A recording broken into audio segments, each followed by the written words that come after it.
ที่ผ่านมา คุณแม่ไม่เคยสนใจอะไรคุณพ่อเลย แต่ต้องไม่ใช่นางเกียวอะทิพย์ว่ามันให้ท่าคุณพ่อ มันคงอยากได้เงินเหมือนที่ปาลินพูดนั่นแหละ ไม่หรอก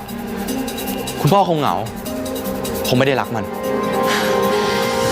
ถ้าถึงขั้นต้องหย่ากับคุณแม่ คงไม่ใช่แค่เหงาแล้วล่ะพี่พศ นี่พวกเราต้องอยู่ในสภาพแบบนี้ไปอีกนานแค่ไหน สภาพอะไร บ้านแตก